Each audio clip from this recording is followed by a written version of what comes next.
melayani firman Allah. Terima kasih kepada Ibu Gembala, Bapak Wakil Gembala, dan seluruh majelis gereja yang telah memberikan saya kesempatan pada pagi hari ini untuk menyampaikan kebenaran firman Allah. Puji Tuhan, Tuhan Yesus memberkati.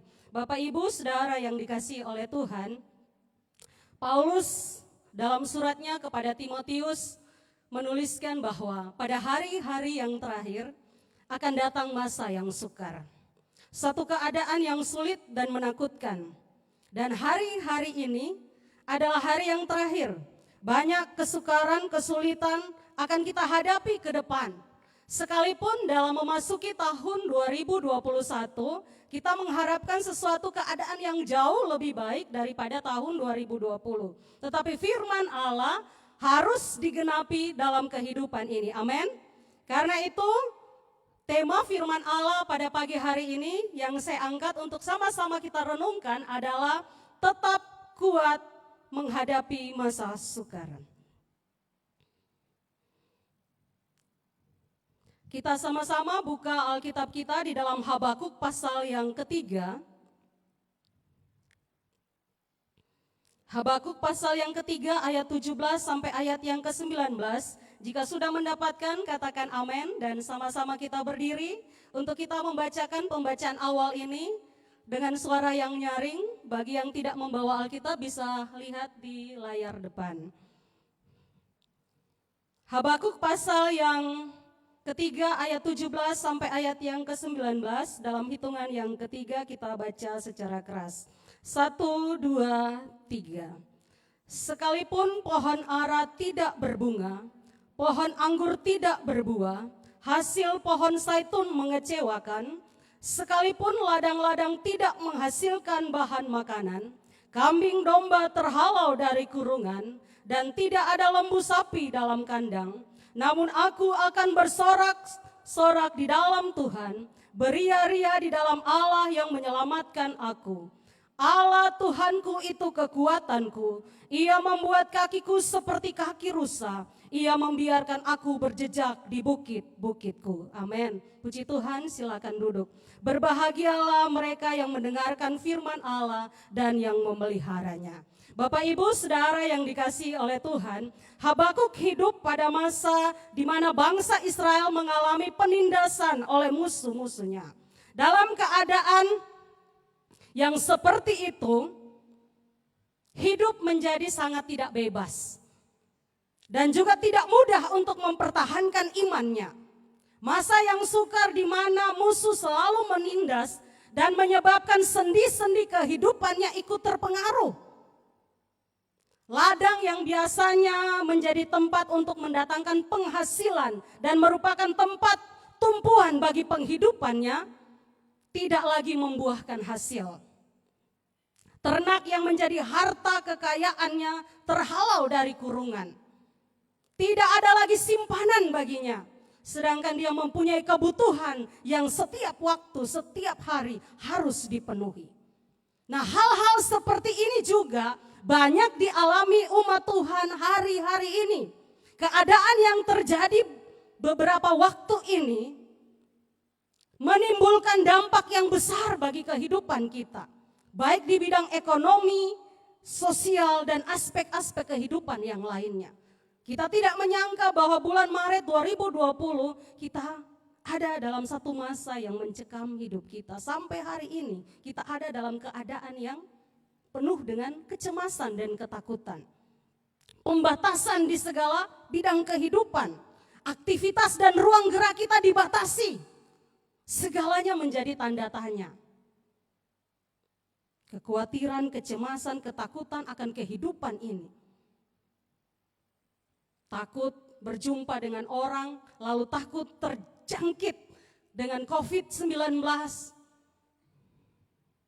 Takut ada vaksin, tapi masih takut juga. Apakah vaksin ini bisa membuat saya kuat menghadapi virus yang sedang merajalela hari-hari ini? Apakah vaksin ini bisa menyembuhkan saya, membuat saya kebal dan tidak kena virus ini? Berbagai macam pertanyaan bergejolak dalam hati kita, membuat kita cemas dan takut. Namun pertanyaannya bagi kita pada pagi hari ini, Apakah kita menyerah dengan keadaan seperti ini? Bagaimana supaya daya tahan kita? Bagaimana supaya motivasi dan semangat hidup kita tetap terjaga? Bagaimana supaya kita tetap kuat di dalam masa sukar? Bagaimana supaya kita mendapatkan kekuatan di dalam masa-masa seperti ini? Beberapa cara yang Habakuk lakukan yang menjadi contoh bagi kita pada pagi hari ini yang dapat menolong kita agar tetap kuat dalam masa sukar kita, yaitu yang pertama dalam ayat yang pertama sampai ayat yang kedua dalam pasal yang ketiga dikatakan begini. Doa Nabi Habakuk menurut nada ratapan. Tuhan, telah kudengar kabar tentang engkau dan pekerjaanmu, ya Tuhan kutakuti.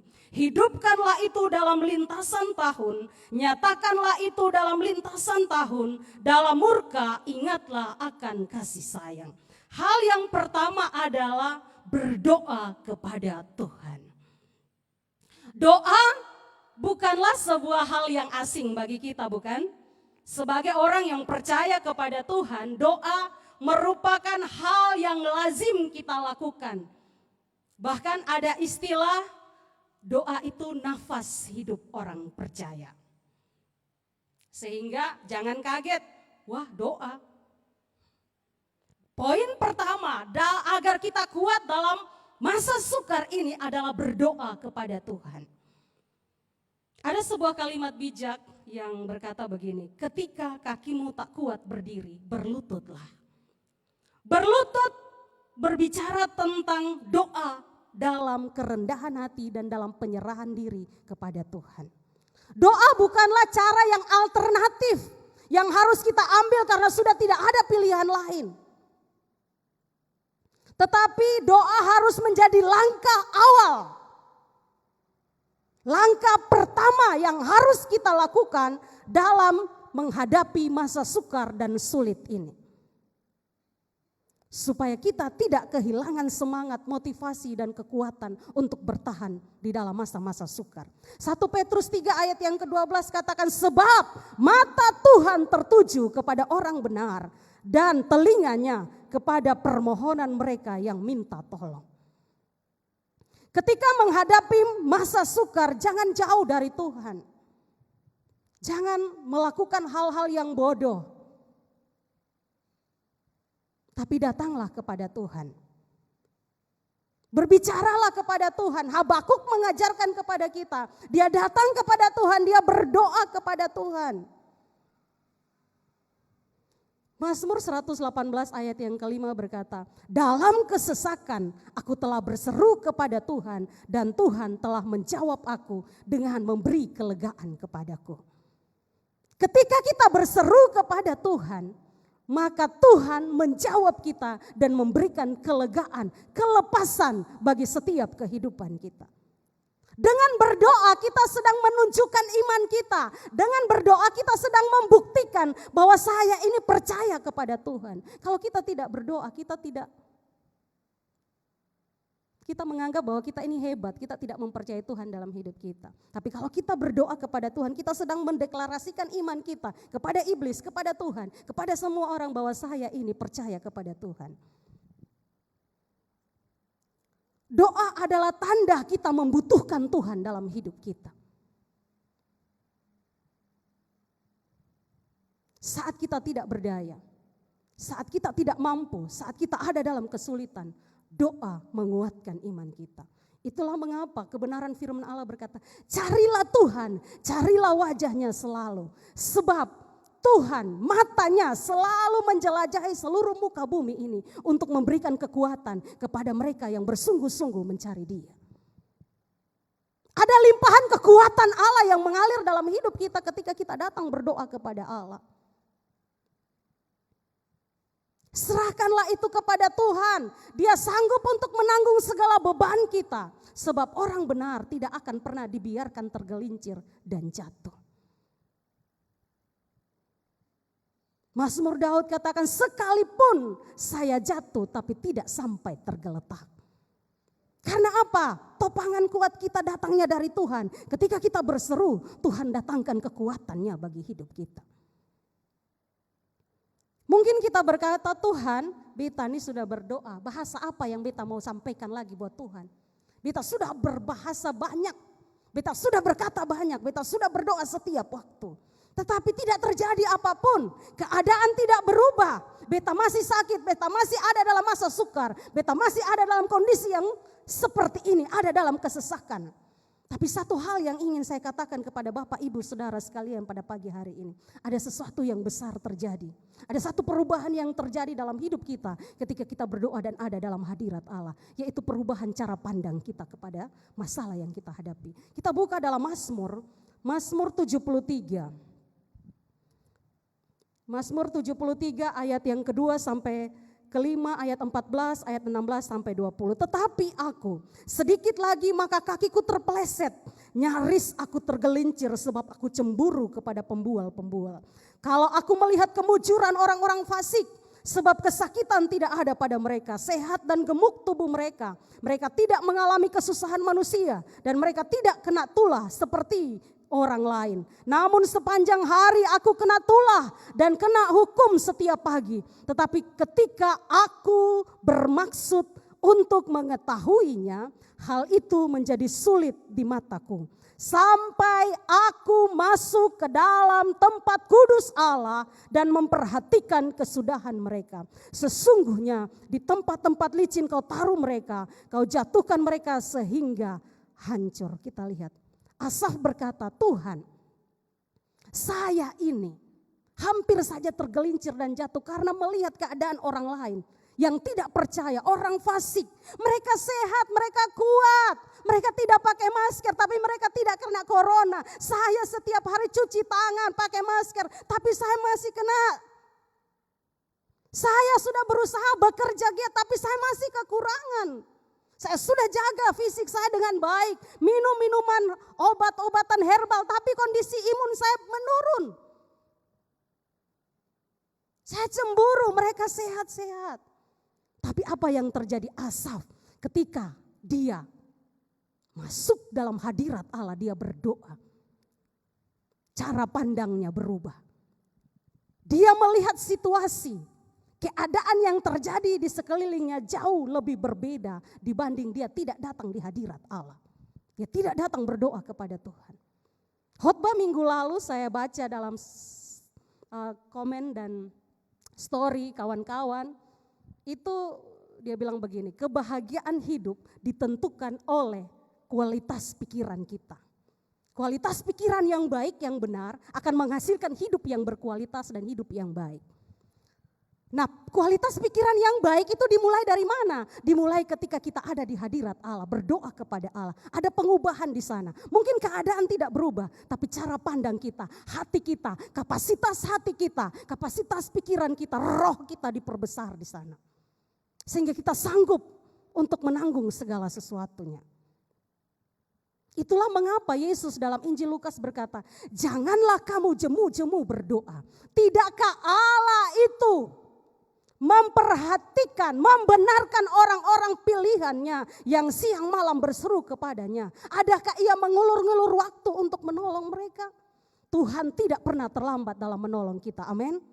Tuhan tidak pernah terlambat menunjukkan kasih-Nya kepada kita. Jangan ukur waktu kita dengan waktunya Tuhan, jelas saja berbeda. Supaya kita memahami itu, maka kita harus berdoa. Supaya cara pandang kita, hati kita kuat, siap untuk menerima itu. Sekalipun doa yang kita naikkan belum terjadi apapun. Tapi langkah yang pertama agar kita kuat dalam masa sukar adalah berdoa kepada Allah. Jangan pergi ke kawan, kawan bisa meninggalkan kita. Kawan bisa membeberkan masalah kita. Dia menjauhi kita karena kita ada dalam kesulitan. Tetapi ketika kita datang ke Tuhan, Tuhan selalu menyambut kita. Tuhan tidak pernah membiarkan kita. Berdoalah kepada Allah. Doa yang efektif adalah doa yang selalu dinaikkan dalam keyakinan kepada Allah. Tidak boleh ragu. Yakobus 5 ayat 16. Doa orang benar itu besar kuasanya. Karena dengan yakin didoakan. Doa jangan pikir-pikir kira-kira bagaimana ya. Kalau sudah berdoa yakinlah. Dan dimeteraikan dalam nama Yesus. Firman Allah, Yesus katakan kamu Apa yang kamu minta kepada Bapa di dalam namaku, di dalam nama Yesus Kristus itu akan diberikan kepadamu. Mungkin dalam doa kita seringkali kita tidak menyebut nama Tuhan. Kita seringkali berdoa, haleluya, amin. Tidak ada penutupnya, dalam nama Tuhan Yesus. Sehingga kita ada ragu-ragu, kita tidak dengan keyakinan penuh berdoa kepada Allah. Sehingga jawaban doa seolah-olah mengambang-ngambang di atas saja. Tidak ada respon dari Tuhan. Karena itu dalam hal yang pertama dalam masa-masa sukar hari ini. Berdoalah kepada Allah dalam keyakinan kita kepada Tuhan. Dan dalam penyebutan nama Tuhan Yesus Kristus. Karena ada kuasa yang menyertainya. Yang kedua, dalam ayat yang ke-17 dalam Habakuk yang tadi kita baca. Sekalipun pohon ara tidak berbunga, pohon anggur tidak berbuah, hasil pohon zaitun mengecewakan. Sekalipun ladang-ladang tidak menghasilkan bahan makanan, kambing domba terhalau dari kurungan, dan tidak ada lembu sapi dalam kandang. Hal yang kedua adalah jangan fokus pada masalah. Amin. Jangan fokus pada masalah. Pohon ara adalah pohon yang paling banyak tumbuh di daerah Israel pada masa itu. Ulangan pasal 8 ayat 8. Dan mungkin merupakan salah satu pegangan umat Israel untuk bertahan hidup. Untuk hidup. Hal ini menunjukkan kepada kita bahwa sekalipun tempat untuk berpegang itu tidak ada. Pohon anggur melambangkan kemakmuran dan kedamaian bagi bangsa Israel. Tetapi Habakuk katakan sekalipun pohon anggur tidak berbuah. Sekalipun kesusahan, kesakitan, ketidaktenangan hidup itu ada dalam hidupku. Pohon zaitun menggambarkan, berbicara tentang satu kesukaan dari bangsa Israel. Pohon yang disukai oleh bangsa Israel. Sekalipun orang yang kita sukai, orang yang kita sayangi, keluarga, pasangan hidup, sahabat mengecewakan kita. Sekalipun pohon zaitun mengecewakan, sekalipun pasangan kita, sahabat kita, soulmate kita mengecewakan kita. Ini Habakuk katakan. Ladang-ladang tidak menghasilkan. Pekerjaan kita tidak membawa hasil yang maksimal. Saya sudah bekerja keras tapi gaji saya masih berubah. Bahkan ada pengurangan pekerja. Gaji saya jadi berkurang dalam masa-masa COVID ini, tidak menerima full. Karena kerjanya tidak full.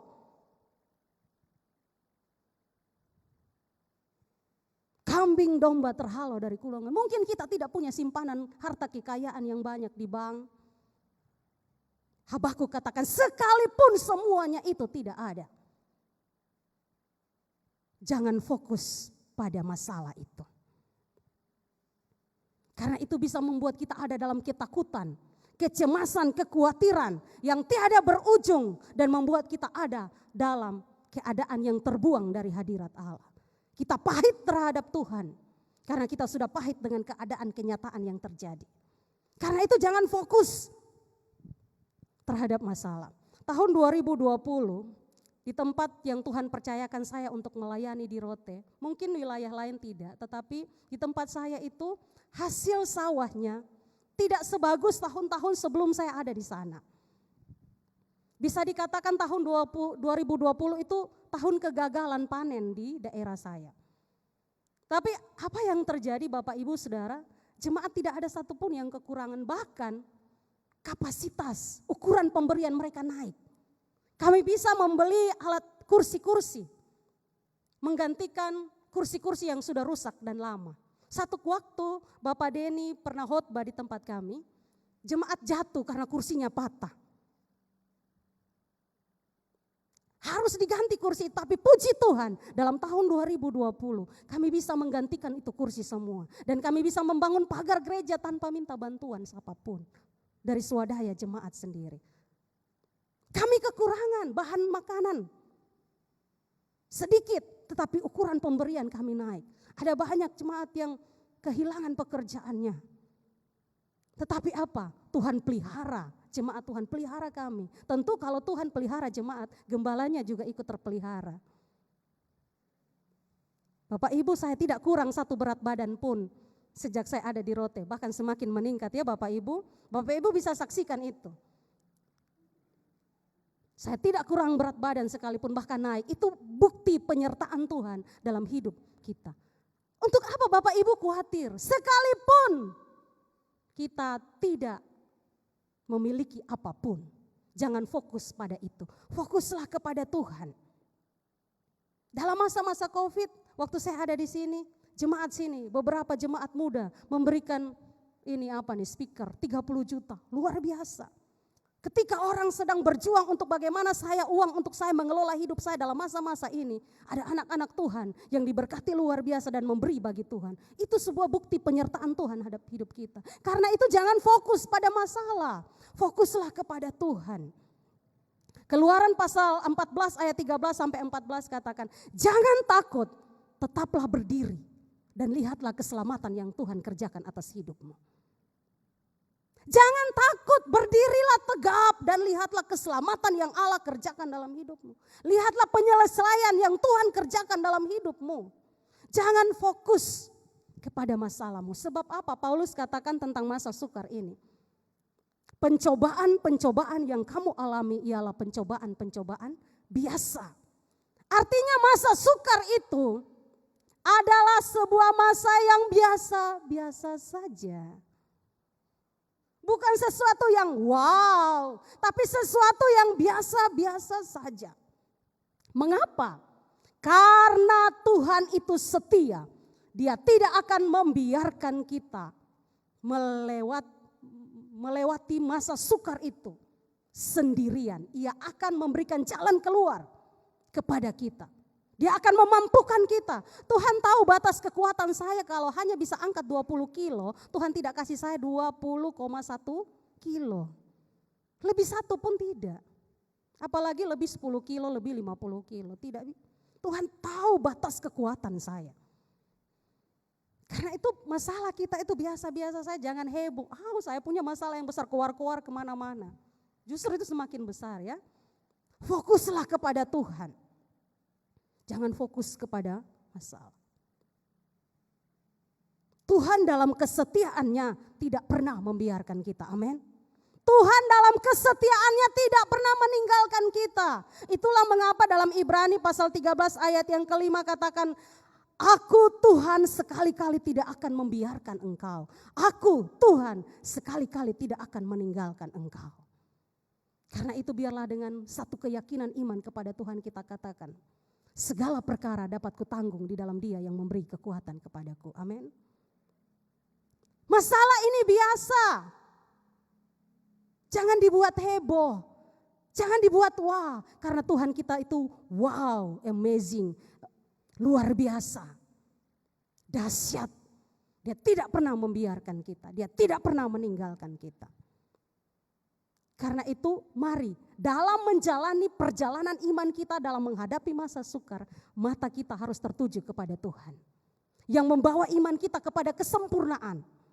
Bahkan ingatlah selalu akan Tuhan yang sudah menanggung bantahan dan penderitaan yang begitu hebat. Supaya kita tidak menjadi lemah dan putus asa. Ibrani pasal 12 ayat 2 dan 3. Pandang terus kepada Tuhan, fokus. Karena Dia yang akan menyempurnakan iman kita, memimpin iman kita kepada kesempurnaan.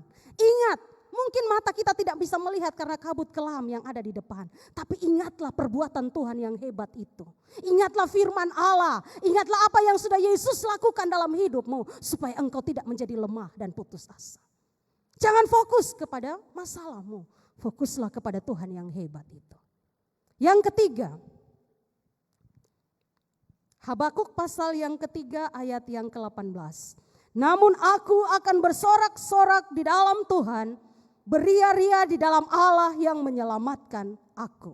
Hal yang ketiga adalah mengucap syukur dan bersukacitalah. 1 Korintus 5 ayat yang ke-18 katakan mengucap syukurlah dalam segala sesuatu. Dalam segala hal, karena itulah kehendak Allah bagi setiap kita yang mengasihi Tuhan. Dalam masa sukar, supaya tetap kuat kita harus punya ucapan syukur. Kita harus bersukacita. Mengucap syukur memang bukan hal yang mudah. di tengah keadaan yang sukar. Tetapi firman Allah berkata bahwa salah satu cara yang paling efektif agar tetap kuat dan tabah dalam masa sukar adalah mengucap syukur. Mengucap syukur berarti kita sedang membuka pintu bagi aliran kuasa Allah mengalir dalam hidup kita. Mengucap syukur berarti menandakan bahwa kita percaya Allah turut bekerja di dalam segala sesuatu untuk mendatangkan kebaikan bagi hidup kita. Itu mengucap syukur. Seringkali kita berpikir bahwa keadaan saya tidak berubah.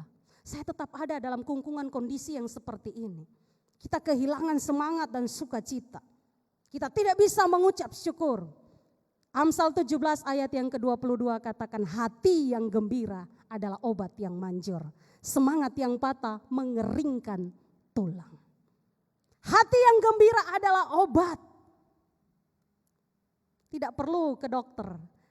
Dengan kita bersyukur, dengan kita bersukacita, dengan kita bergembira, maka imun kita pun akan kuat. Kita pun akan bisa menghadapi segala situasi yang ada. Itulah mengapa Petrus katakan, janganlah kamu heran akan nyala api siksaan yang datang kepadamu sebagai ujian, seolah-olah ada sesuatu yang luar biasa terjadi atasnya. Sebaliknya bersukacitalah sesuai dengan bagian yang kamu dapat dalam penderitaan Kristus, supaya kamu juga boleh bergembira dan bersukacita pada waktu Ia menyatakan kemuliaannya. Paulus ingatkan kita juga bahwa penderitaan adalah bagian dari proses hidup. Kita akan menerima bagian yang Tuhan sediakan dalam hidup kita ketika kita bertahan sampai kepada akhir. Itulah mengapa walaupun dia ada di penjara, dalam surat Filipi, surat yang dipenuhi dengan sukacitanya kepada Tuhan. Sukacita hidup. Dia ingatkan kepada jemaat Filipi, sekalipun dia ada di penjara, dia berkata, bersukacitalah. Sekali lagi kukatakan kepadamu, bersukacitalah di dalam Tuhan. Dalam masa sukar, dalam menghadapi masa-masa yang tidak enak hari-hari ini, bersyukurlah, bersukacitalah pada Tuhan.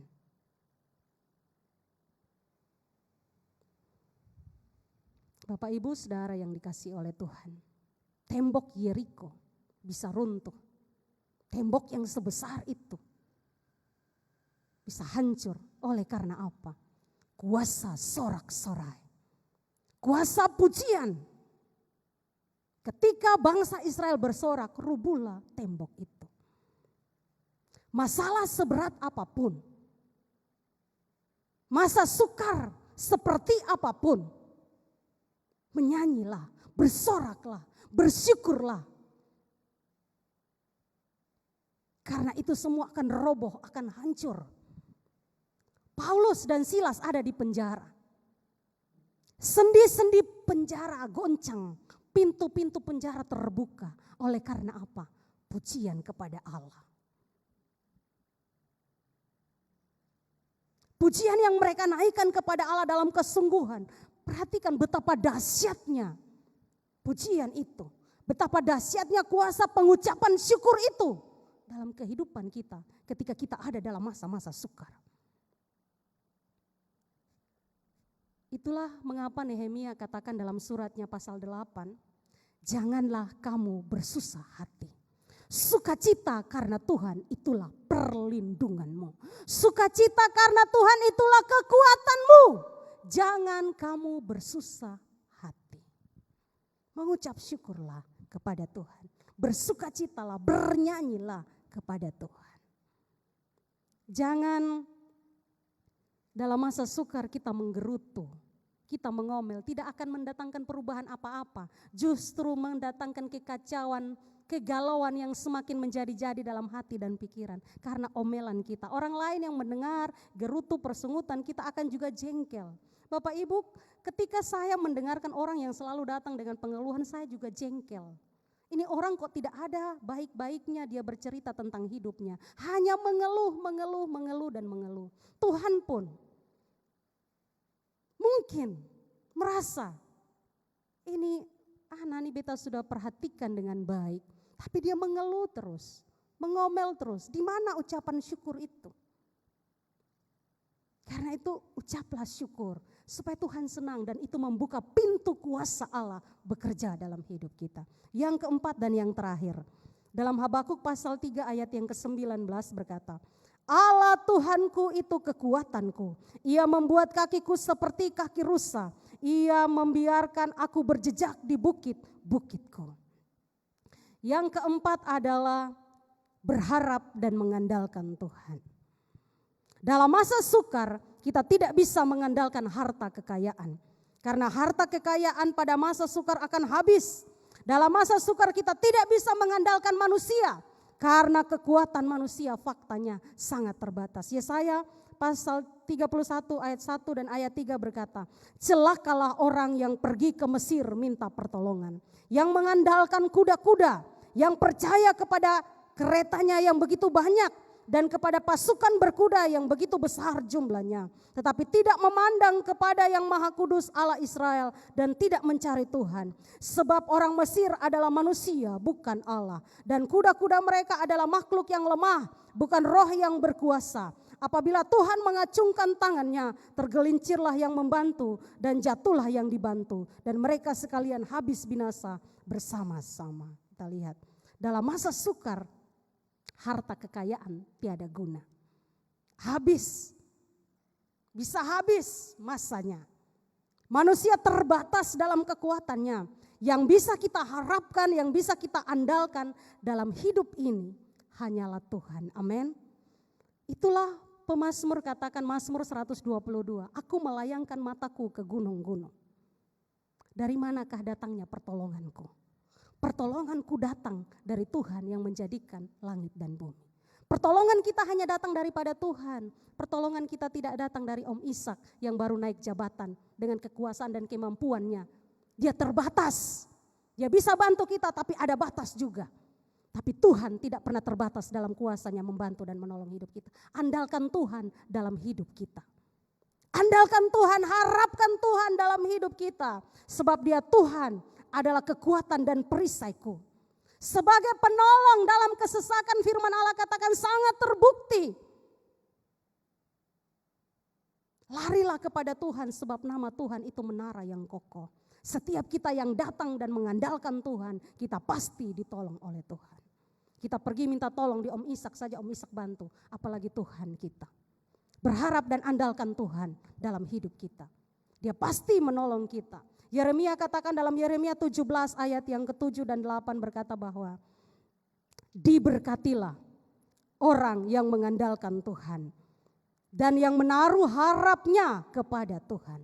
Ketika dalam masa sukar kita mengandalkan dan menaruh harapan kita kepada Tuhan, ada begitu banyak keuntungan, ada begitu banyak berkat yang akan kita alami dalam hidup kita. Yang pertama, ia seperti pohon yang ditanam di tepi aliran air. Artinya, keuntungan yang pertama kita dekat dengan sumber kehidupan itu. Kita mengandalkan Tuhan, keuntungannya kita ada pada sumber kehidupan. Kita ada pada sumber kekuatan, kita ada pada sumber sukacita, kita ada pada sumber segala-galanya. Itu keuntungan kalau kita mengandalkan Tuhan. Kita seperti pohon yang ditanam di tepi aliran air, dekat dengan sumber kehidupan, sumber kekuatan, sumber sukacita, sumber pertolongan itu. Yang merambatkan akar-akarnya ke tepi batang air. Keuntungan yang kedua adalah kita mendapatkan aliran kehidupan, aliran kekuatan, aliran sukacita terus ada dalam hidup kita. Kalau kita dekat pada sumber, maka kita juga ikut menikmati aliran-aliran keberkatan itu. Aliran kekuatan, aliran kehidupan, sukacita itu dalam hidup kita. Yang ketiga, tidak akan mengalami datangnya panas terik. Ada masa sukar, tetapi tidak akan menghancurkan iman kita.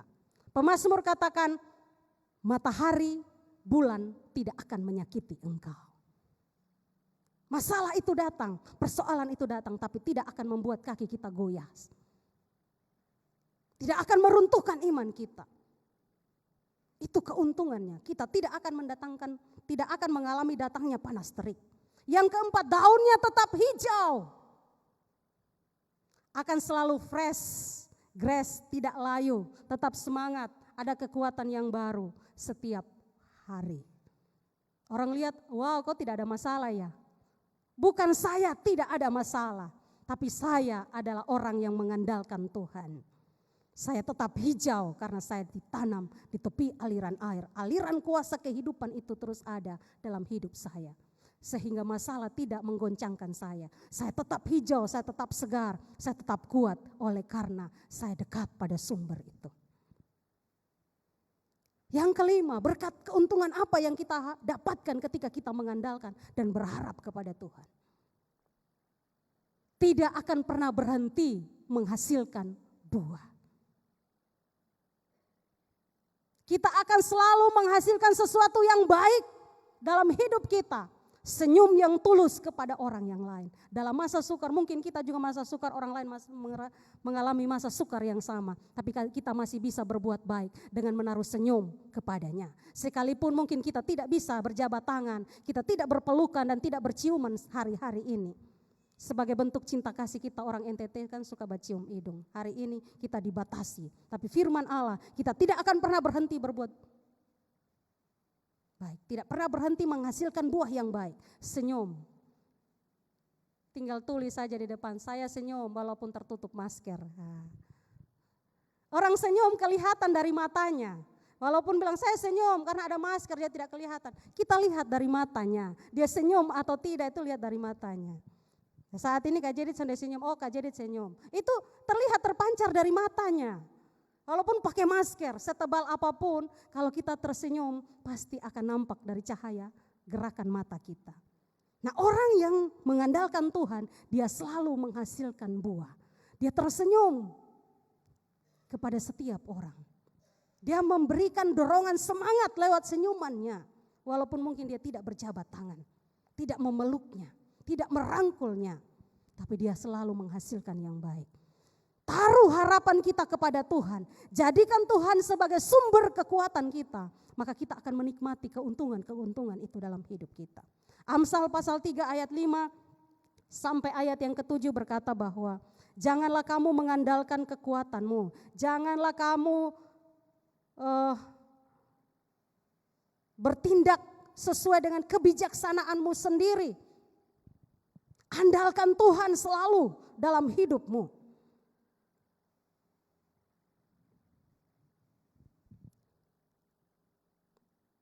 Jadi keempat hal ini yang akan menolong kita dalam menghadapi masa sukar hari-hari ini. Berdoa kepada Allah, jangan fokus kepada masalah. Mengucap syukur dan andalkanlah Tuhan. Puji Tuhan, Tuhan memberkati kita.